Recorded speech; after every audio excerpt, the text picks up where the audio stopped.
I remember it like it was yesterday. I can still see those tan striped desks and hear the kids' voices of their conversations carrying in from the hallways. Oh, and the bell, eerily similar to a bell ringing for a boxing match. Every day going to class, I felt like the bell signaled a fight with words where I had to endlessly defend myself against my classmates' jokes.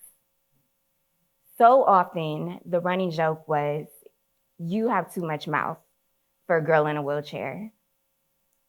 I was a Black girl with a disability in middle school. You know, growing up, I can count on one hand the number of people that I've seen that look like me.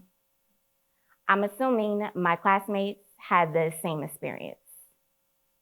So whether I chose to sit in a regular school chair or my wheelchair, I could not blend in.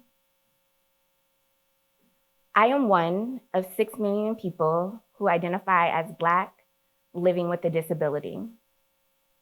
According to the American for Disability Act, disability is described as a physical or mental impairment that limits one or more major life areas. So many of us, Black women with disabilities, continue to fight racism, sexism, and ableism on a daily basis. Negative stereotypes contribute to the gross misrepresentation for these marginalized identities. In the eyes of mainstream society, white, able-bodied men, strong and disability do not coexist, let alone strong Black women and disability do not coexist. How many of you are familiar with Sojourner Truth? Okay, I'll try to do her legacy justice. During the 19th century, Sojourner Truth was a women's rights activist, abolitionist, and former slave. Truth is well known for escaping slavery with her infant child.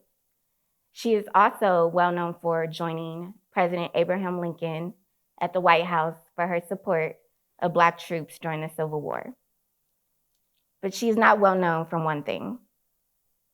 Sojourner Truth had a disability. Yes, a physically impaired right hand.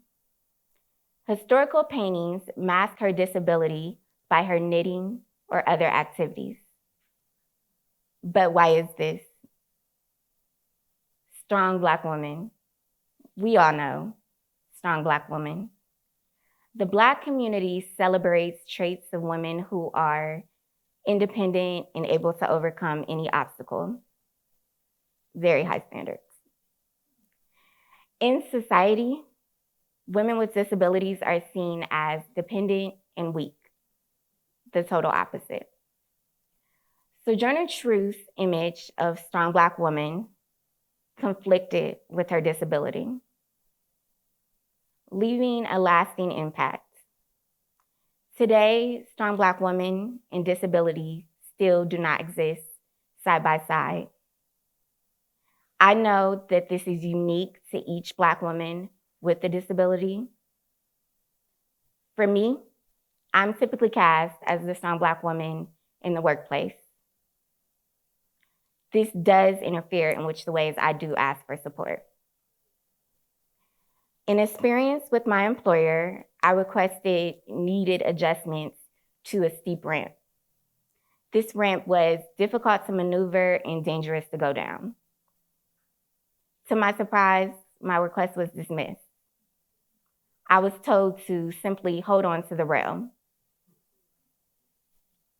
Yes. But I had no choice. I had to navigate this steep ramp in wearing sleet or snow. It was as if I was strong enough to risk falling to get into work each day. And if I made it past the ramp, I had heavy doors to open. I did not have access to reasonable accommodations that encourage persons with disabilities be able to be assisted to do their work. Then sometimes often, the bar moves. Mainstream society can also deem Black women with disabilities as incapable and incompetent. I'd like to share with you the story of Andrea Dazel. Andrea is 2020's New Mobility Person of the Year. She is also a Black woman with a disability that uses a wheelchair due to a spinal cord issue. In her profession, Andrea is a registered nurse in Bronx, New York City.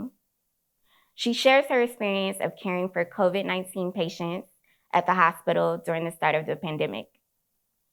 It is hard to imagine that before the pandemic, Andrea went on 76 interviews for nursing positions and was denied from all of them. Why is this? Triple jeopardy. Triple jeopardy refers to stigma towards marginalized identities like Black, female, disability. It can impact things like employment. It is important to consider triple jeopardy when looking at the stats. The Black community with disabilities has the highest rate of unemployment. Because our voices are missing from so much, like employment or accommodations, mainstream society altogether deems us as helpless. I like to call it assumed helplessness, a preconceived notion that a person cannot help themselves. Visibly, I am a Black woman with a disability. I encounter assumed helplessness everywhere that I go. Many times I am just getting out of my car on my own and I feel eyes burning holes through my skin. And I'm asked, do you need help? In another incident, I'm enjoying a walk with my sister and a woman that we both do not know starts to push me without asking. And also ask my sister, why aren't you helping her? These are just some of the experiences faced by Black women with disabilities. And though help and acts of kindness are always appreciated, they're not always necessary. But what is necessary is to change the narrative. Where there is space for Black women, voices to be heard,